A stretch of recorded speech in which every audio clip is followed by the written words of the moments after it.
2025 October 1 മുതൽ യാത്രക്കാർക്ക് power ബാങ്കുകൾ കൊണ്ടുപോകുന്നതിനുള്ള പുതുക്കിയ നിയമങ്ങൾ പ്രാബല്യത്തിൽ വരുമെന്ന് ഓർമ്മിപ്പിച്ചിരിക്കുകയാണ് എമിറേറ്റ്സ് എയർലൈൻസ്. ഇനി മുതൽ വിമാനത്തിൽ പവർ ബാങ്കുകളുടെ ഉപയോഗം പൂർണ്ണമായും നിരോധിക്കപ്പെടും.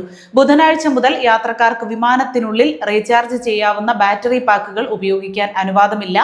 എമിറേറ്റ്സ് വെബ്സൈറ്റിലെ അപ്ഡേറ്റ് അനുസരിച്ച് 2025 ഒക്ടോബർ 1 മുതൽ എമിറേറ്റ്സ് വിമാനങ്ങളിൽ പവർ ബാങ്ക് ഉപയോഗിക്കാനോ ചാർജ് ചെയ്യാനോ അനുവദിക്കില്ല.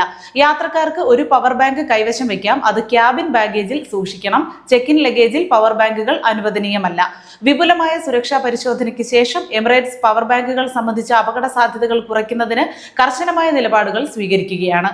സമീപ വർഷങ്ങളിൽ പവർ ബാങ്കുകൾ ഉപയോഗിക്കുന്ന യാത്രക്കാരുടെ എണ്ണം ഗണ്യമായി വർദ്ധിച്ചു. ഇത് വ്യോമയാന വ്യവസായത്തിൽ ലിഥിയം ബാറ്ററിയുമായി ബന്ധപ്പെട്ട അപകടങ്ങളുടെ എണ്ണം വർദ്ധിക്കുന്നതിന് കാരണമായി. പവർ ബാങ്കുകൾ പ്രധാനമായും ലിഥിയം അയൺ അല്ലെങ്കിൽ ലിഥിയം പോളിമർ ബാറ്ററികളാണ് ഉപയോഗിക്കുന്നത്. കൂടാതെ യാത്രയ്ക്കിടെ ഉപകരണങ്ങൾ റീചാർജ് ചെയ്യാൻ രൂപകൽപ്പന ചെയ്ത ഒരു പോർട്ടബിൾ ബാറ്ററി പാക്ക് എന്ന നിലയിലാണ് അവയുടെ പ്രവർത്തനം. എന്നാൽ ഈ ബാറ്ററി അമിതമായി ചാർജ് ചെയ്യപ്പെടുകയോ കേടുപാടുകൾ സംഭവിക്കുകയോ ചെയ്താൽ തെർമൽ റണ്ണവേ എന്ന അവസ്ഥയുണ്ടാകാം. തെർമൽ റണ്ണവേ എന്നത് ബാറ്ററി സെല്ലിനുള്ളിൽ ഉൽപ്പാദിപ്പിക്കുന്ന ചൂട് പുറന്തള്ളാനുള്ള ശേഷിയെ മറികടക്കുന്ന ഒരു സ്വയം ത്വരണ പ്രക്രിയയാണ്. ഇത് താപനിലയിൽ അനിയന്ത്രിതമായ വർധനവിന് കാരണമാകുന്നു. ഇത് തീപിടുത്തം, സ്ഫോടനം, വിഷവാതകങ്ങൾ പുറന്തള്ളൽ തുടങ്ങിയ അപകടകരമായ പ്രത്യാഘാതങ്ങൾക്ക് കാരണമാകും. വിമാനത്തിനുള്ളിൽ പവർ ബാങ്കുകളുടെ ഉപയോഗം നിരോധിക്കുന്നതിലൂടെ എമിറേറ്റ്സിന്റെ പുതിയ നിയന്ത്രണങ്ങൾ അപകട സാധ്യതകൾ ഗണ്യമായി കുറയ്ക്കും.